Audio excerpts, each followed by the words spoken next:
The cruelest drought of 1954, that ravaged Texas and shattered the agricultural pride of America. It began not with a roar, but with a whisper, the kind of whisper that sneaks through cracked earth and wilted crops, the kind that settles into the bones of farmers who have spent their entire lives reading the sky. In the spring of 1954, across the vast and sun-scorched plains of Texas, that whisper became a scream no one could ignore. The cruelest drought of 1954 had arrived, and it would ravage Texas and shatter the agricultural pride of America in ways no one could have predicted. Chapter 1. The Last Good Rain. The morning of March 12th, 1954 began like any other on the Patterson farm, 60 miles west of Abilene. Harold Patterson, a man of 53 years with hands roughened by decades of soil and sweat, stood on his front porch and watched the horizon. His wife, Dorothy, poured him a cup of black coffee, steam rising into the cool morning air. Their son, William, only 19, was already in the barn checking on the cattle that had grown thinner with each passing week. Harold remembered the last good rain. It had fallen in September of 1952, a brief but generous storm that had given the land one final drink before the heavens closed their gates. Since then, the clouds had passed over Texas like strangers unwilling to stop. They moved east, they moved north, but they never stayed, and the land began to crack.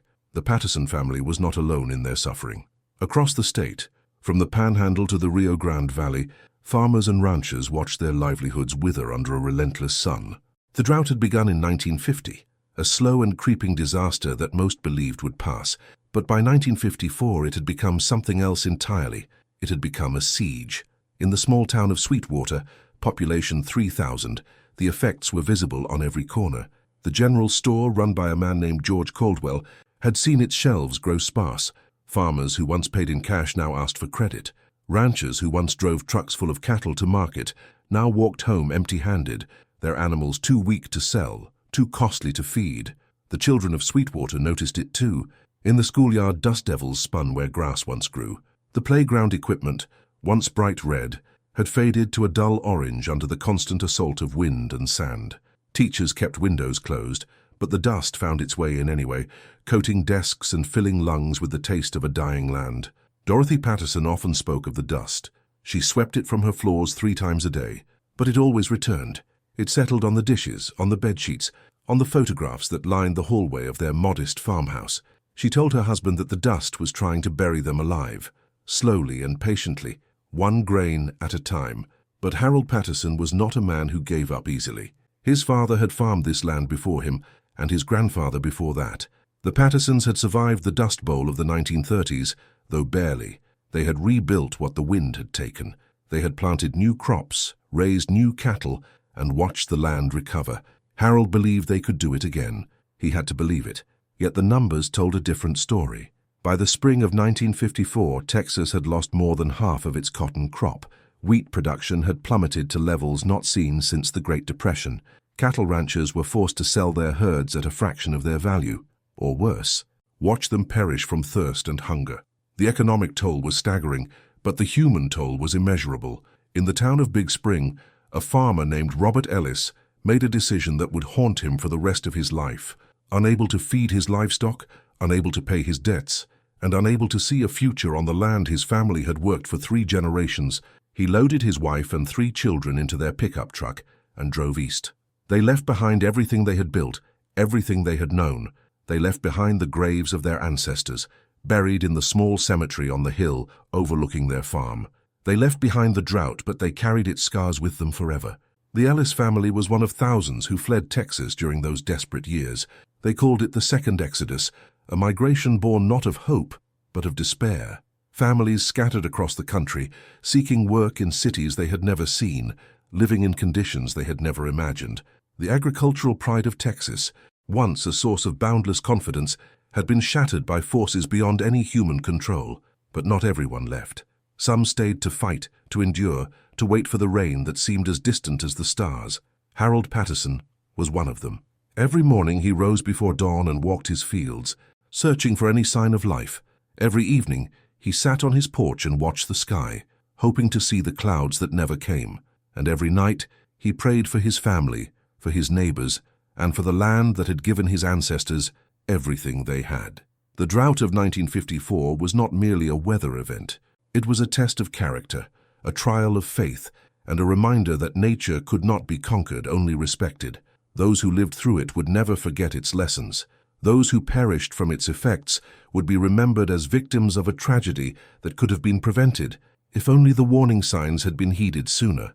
As the sun set on another rainless day in March of 1954, Dorothy Patterson stood beside her husband on their front porch.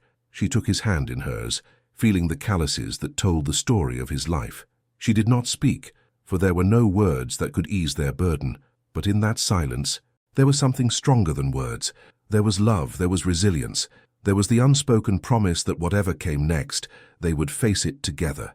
Check if you are already subscribed to this channel. These are stories of real people who faced impossible challenges with courage and dignity. If their stories move you, if they remind you of the strength that lives within us all, then you belong here. Subscribe now, because history has so much more to teach us. Chapter 2. The Weight of Dust. April arrived without mercy. The temperatures climbed and the wind grew stronger, carrying with it clouds of dust that blotted out the sun. In the towns scattered across West Texas, people began to speak of the drought in terms usually reserved for war. They spoke of casualties and survivors, of battlefields and retreats. The enemy was invisible, but its effects were devastating. In Midland, a city built on oil and cattle, the drought exposed the fragility beneath the prosperity. The oil derricks continued to pump, their mechanical rhythm uninterrupted by the dying land around them. But the ranches that surrounded the city were falling silent. One by one, families abandoned their homesteads, leaving behind empty houses and empty barns that stood as monuments to broken dreams. Margaret Turner was one of those who refused to leave. A widow of 61, she had lived on her small ranch south of Midland for nearly 4 decades. Her husband, Samuel, had passed in 1947, leaving her alone with 200 acres of scrubland and a herd of 40 cattle. By April of 1954, that herd had dwindled to 12, and those 12 were barely clinging to life. Margaret woke each morning before sunrise and hauled water from a well that grew shallower with each passing week. She rationed feed that cost more than she could afford and prayed for relief that never came. Her neighbors, the few who remained, offered what help they could, but they were fighting their own battles. In times of drought, generosity was a luxury few could afford. Yet Margaret Turner possessed something that no drought could steal. She possessed stubbornness, the kind forged through decades of hardship. She had survived the loss of her husband. She had survived the loneliness of widowhood on the Texas plains. She would survive this drought, or she would perish trying. There was no middle ground. The weight of the dust was not merely physical. It pressed down on the spirits of those who endured it, filling their minds with doubt and their hearts with despair. In the small churches that dotted the landscape, preachers spoke of faith and perseverance, but their congregations grew smaller each week. Some had left for greener pastures. Others had simply lost the will to believe. Reverend Thomas Whitfield of the First Baptist Church in Sweetwater watched his flock diminish with a heavy heart. He had served this community for 15 years, through times of plenty and times of want, but he had never seen anything like this. The drought was not merely killing the land, it was killing hope itself. On the 3rd Sunday of April, Reverend Whitfield stood before his congregation of 23 souls and delivered a sermon that would be remembered for generations. He spoke not of punishment or divine wrath, but of resilience and community. He reminded his listeners that their ancestors had crossed oceans and deserts to build this land. He reminded them that faith was not the absence of doubt, but the courage to continue despite it. When he finished speaking, the congregation sat in silence. Then, slowly, Margaret Turner rose from her pew. She walked to the front of the church, her steps steady despite her age. She turned to face her neighbors and spoke in a voice that trembled with emotion, but never wavered in conviction. She said that she did not know when the rain would come. She did not know if she would live to see it, but she knew one thing with absolute certainty. She knew that they were stronger together than they were apart. She asked her neighbors to make a promise, not to her, but to each other. A promise to share what little they had. A promise to check on those who lived alone. A promise to never let the drought steal their humanity. One by one, the members of the congregation rose to their feet. They clasped hands across the aisles, forming a chain of solidarity that stretched from the front pews to the back. They made no grand speeches, no dramatic declarations. They simply stood together, a small band of survivors determined to endure. That moment in the First Baptist Church of Sweetwater became a turning point for the community. In the weeks that followed, neighbors who had barely spoken began to work together. Farmers pooled their resources, sharing equipment and labor. Ranchers combined their herds, reducing the burden on any single family. Women organized food drives, collecting canned goods for those who had nothing left. The drought continued, merciless and unrelenting. But something had changed. The people of Sweetwater and the surrounding countryside had remembered who they were. They were Texans, descendants of pioneers who had tamed a wilderness. They were Americans, heirs to a tradition of resilience that stretched back to the founding of the Republic, and they would not be broken by dust and wind. Harold Patterson joined the efforts with renewed determination. He worked alongside his neighbors, repairing fences and digging wells. His son William organized the younger men into work crews, tackling projects too large for any single family. Dorothy Patterson led the women in their relief efforts, distributing supplies with efficiency and compassion. The bonds formed during those desperate months would last for decades. Families that had been strangers became lifelong friends. Feuds that had simmered for generations were forgotten in the face of a common enemy. The drought, for all its destruction, had revealed the best of what humanity could offer. But the cost of that revelation was steep. By the end of April, 3 more families had left Sweetwater, their resources exhausted, their hope depleted. 2 elderly residents had passed away, their bodies weakened by the strain of survival. The cemetery on the hill received new occupants, laid to rest in earth so dry it cracked as the graves were filled. Margaret Turner attended every funeral, standing in the back with her head bowed. She did not weep, for she had long since exhausted her tears, but she felt each loss as a wound that would never fully heal. These were her people, her community, her family in all the ways that mattered, and one by one, they were being taken from her. As May approached, the skies remained empty of rain. The forecasters in Dallas and Houston offered no comfort, predicting more heat, more wind, more suffering. The drought of 1954 was entering its cruelest phase, and the worst was yet to come. Chapter 3. The Breaking Point. May brought temperatures that shattered records set during the darkest days of the Dust Bowl. In Amarillo, the mercury climbed to 108 degrees, a number that seemed almost impossible. In Lubbock, the heat index reached levels that endangered human life. Hospitals filled with victims of heat exhaustion, their bodies betrayed by the very air they breathed. The cattle died first. They collapsed in the fields, their tongues swollen, their eyes glazed with a suffering that haunted everyone who witnessed it. Ranchers who had spent their lives caring for animals were forced to make impossible choices. Some took out loans they could never repay to buy feed from distant states. Others watched helplessly as their herds perished, one animal at a time. William Patterson found the first dead cow on the morning of May 15th. It lay in the shade of a mesquite tree, its body already beginning to bloat in the relentless heat. William had known this animal since it was a calf, had named it Bessie in the simple way of farm children everywhere.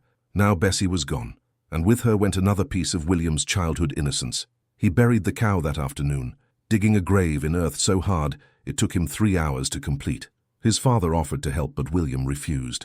This was his task, his burden, his private grief.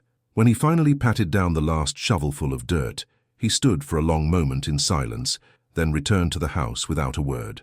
That evening, the Patterson family gathered around their kitchen table for a meal that consisted of little more than beans and cornbread. They ate in silence, each lost in their own thoughts.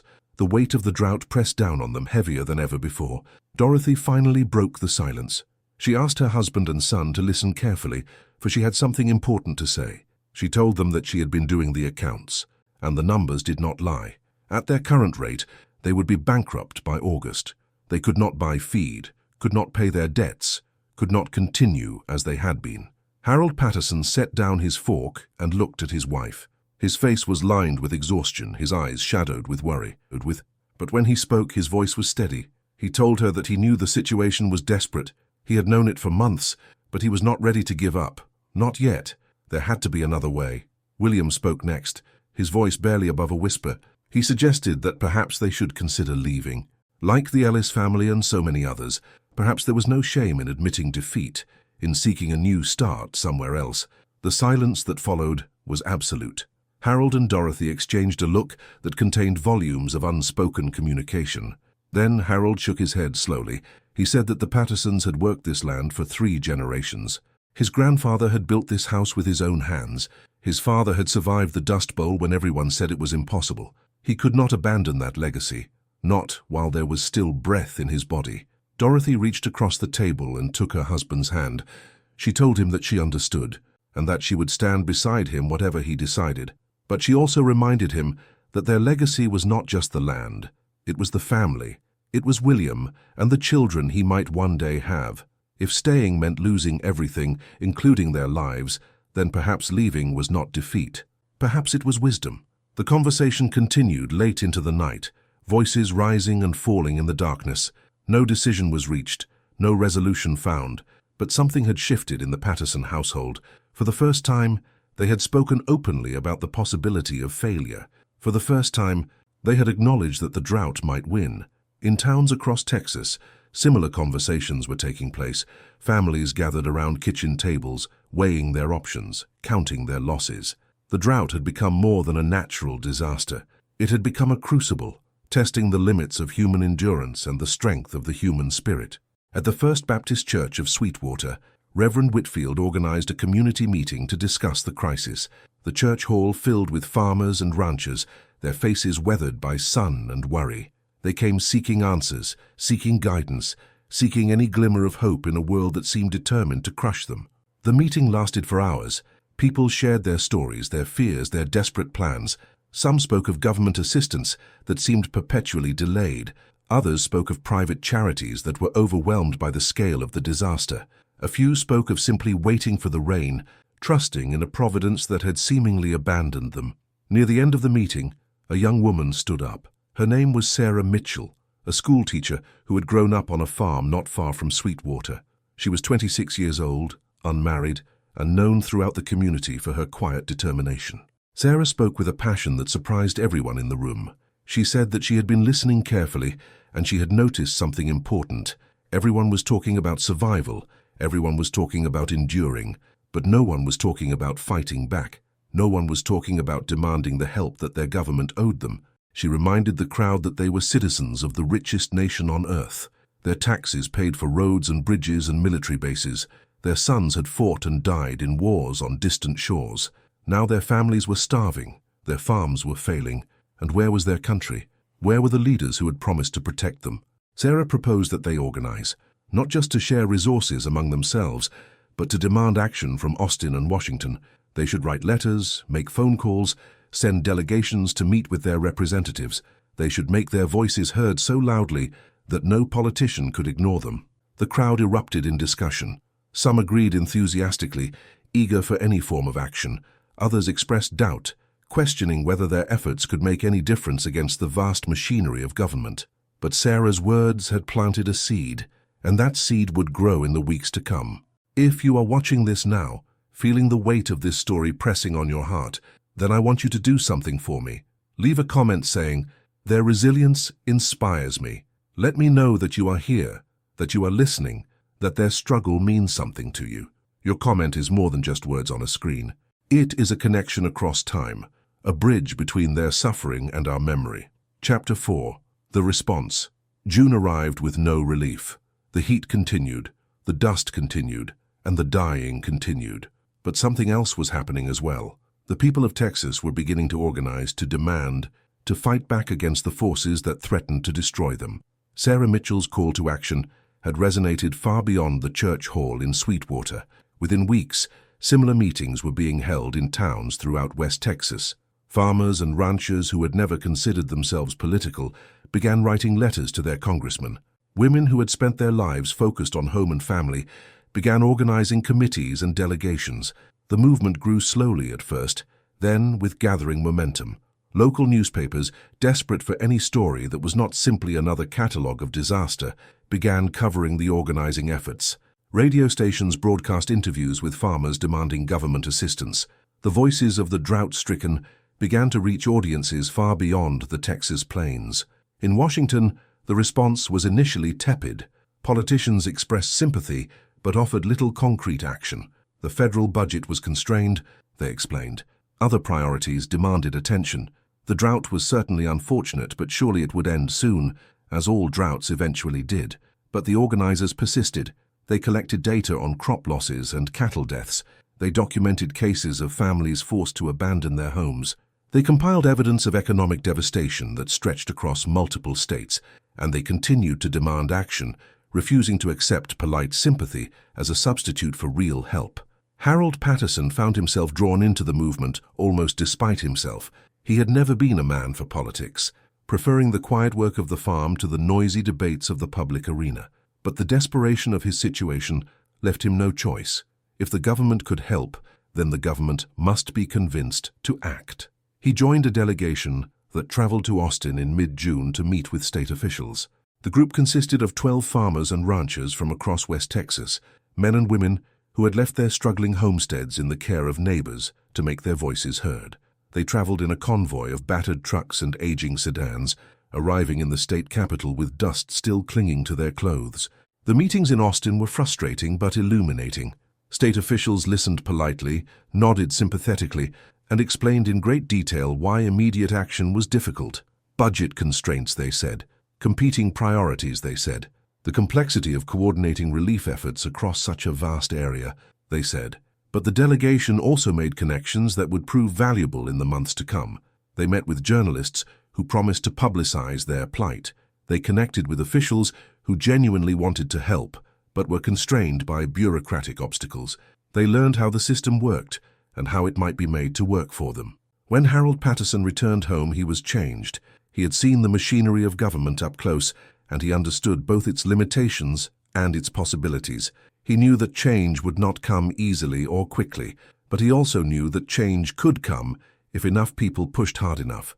Dorothy noticed the change in her husband immediately. There was a new energy in his movements, a new determination in his eyes. He spoke of organizing, of advocacy, of building a coalition powerful enough to demand action.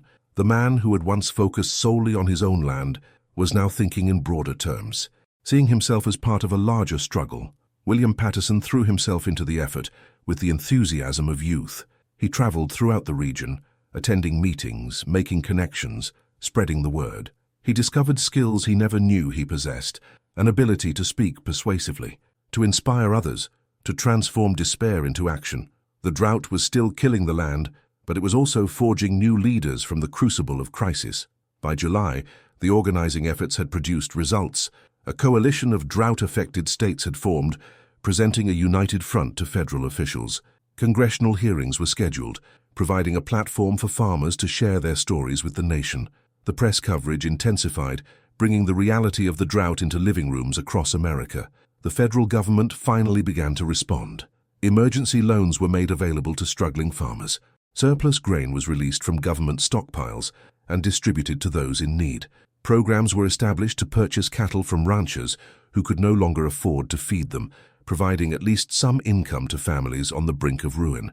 These measures were far from sufficient, but they represented a beginning.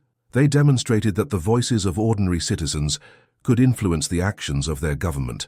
They proved that organization and persistence could produce results, even in the face of seemingly insurmountable obstacles. Margaret Turner received one of those emergency loans in late July. It was not enough to save her ranch, but it was enough to buy time. She used the money to purchase feed for her remaining cattle, to repair her failing well, to hold on for a few more months. She told her neighbors that it felt strange to be in debt to the government, but stranger still to have any hope at all.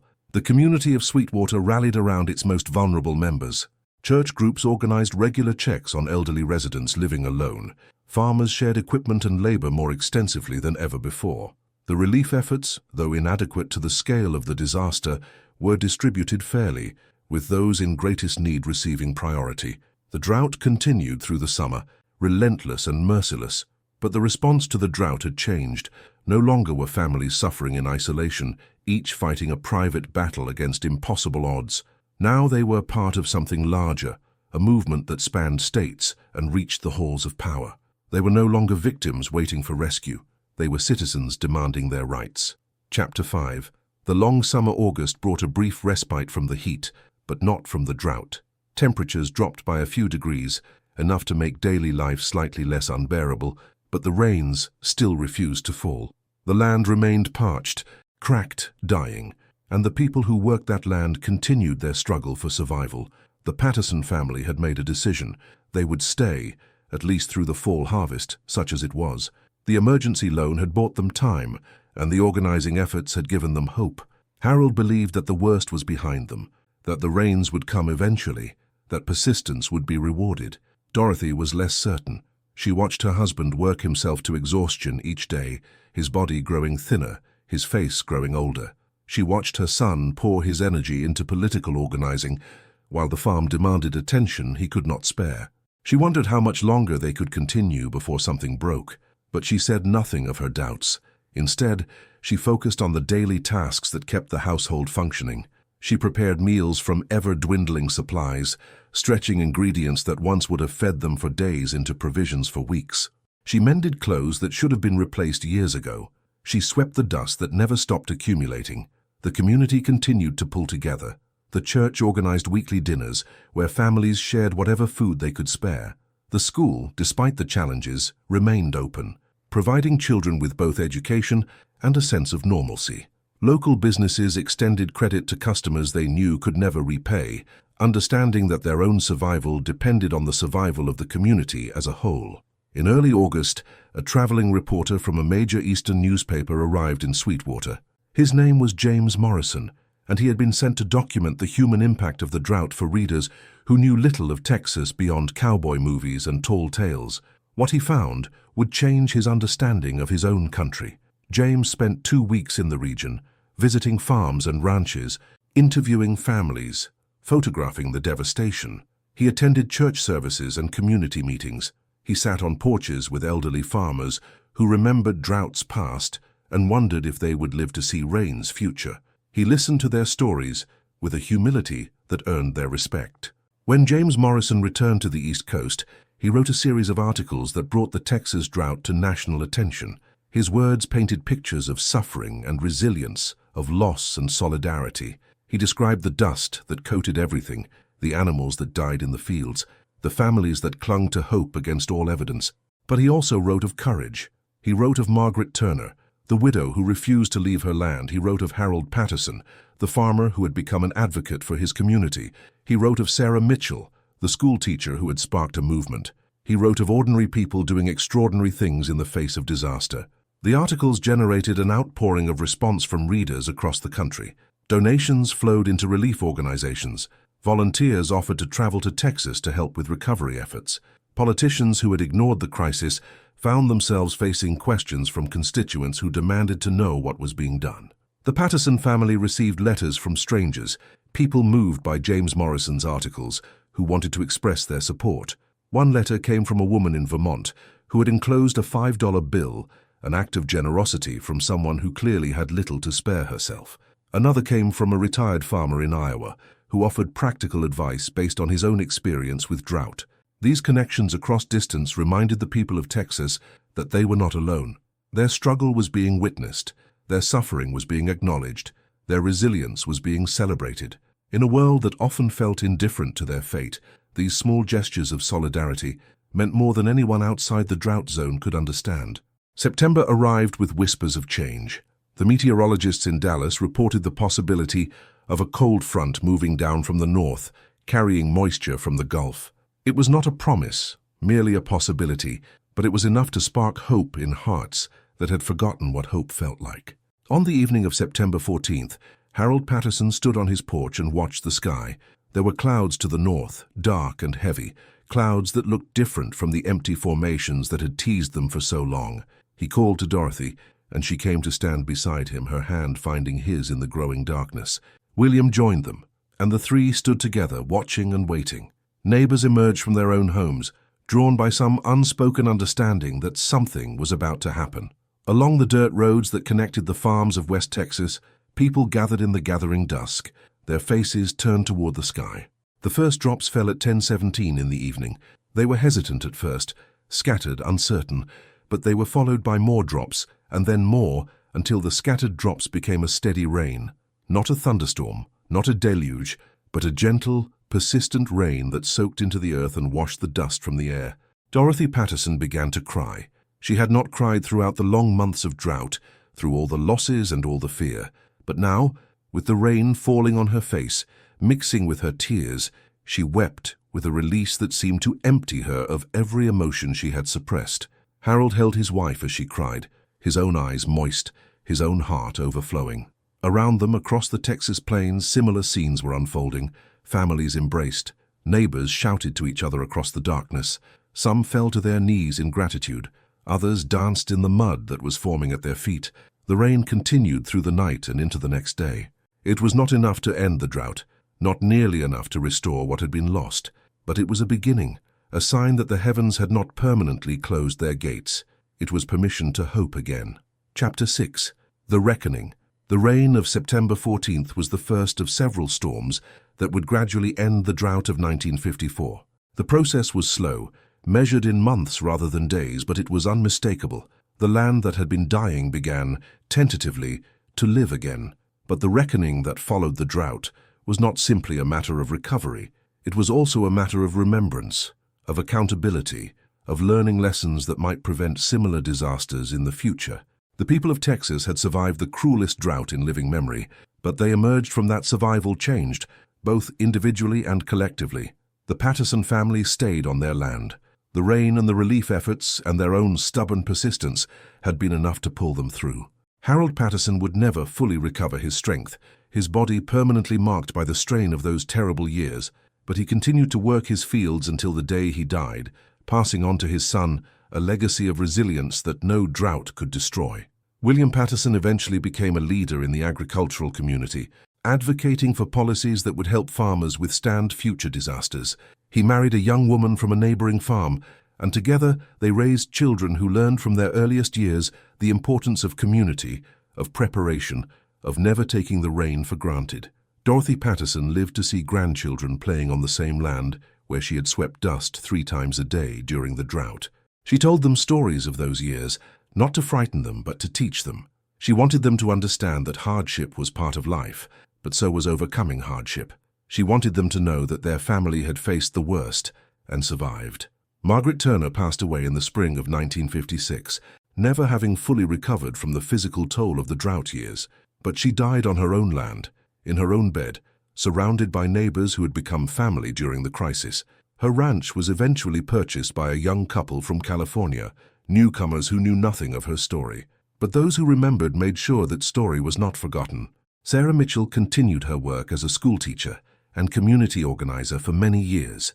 She never sought recognition for her role in sparking the movement that had brought relief to the drought-stricken, but those who knew her understood her importance.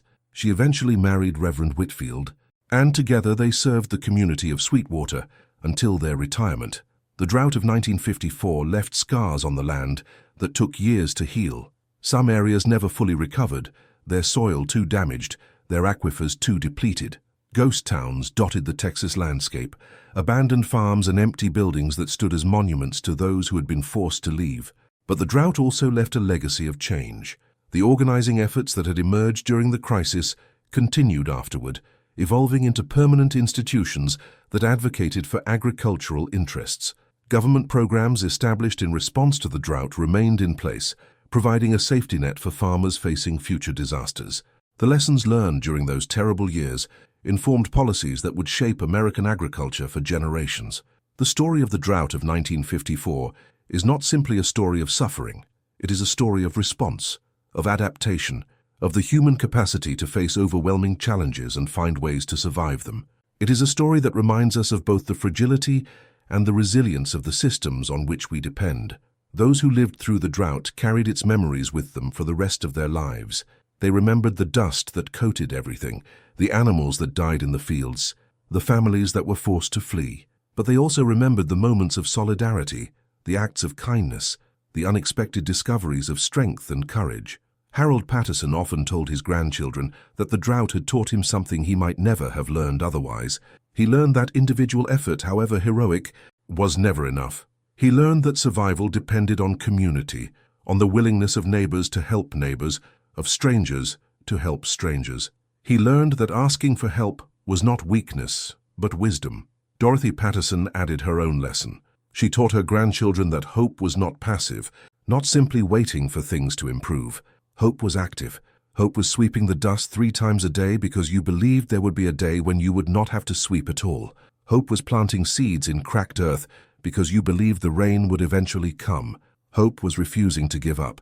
Even when giving up seemed like the only rational choice, the cruelest drought of 1954 ravaged Texas and shattered the agricultural pride of America.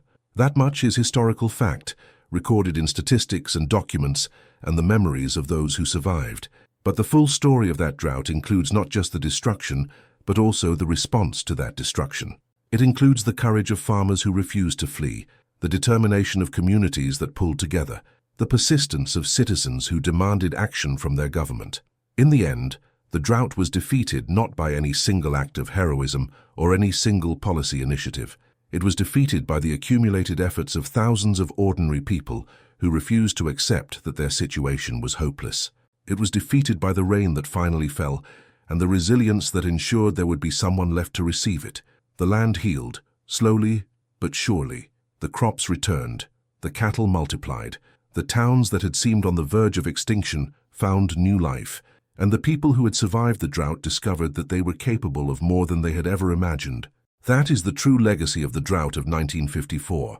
Not the suffering, though the suffering was real and should never be forgotten, but the response to the suffering, the demonstration that even in the face of nature's cruelest assaults, humanity could find ways to endure, to adapt, to overcome. The dust eventually settled. The rains returned and stayed. The agricultural pride of America, though shattered, was rebuilt on foundations strengthened by crisis, and the stories of those who lived through the drought passed from generation to generation, a reminder of what was lost and what was found in the cruelest drought that ever visited the Texas plains. If you watched until this moment, it is because this story touched something within you.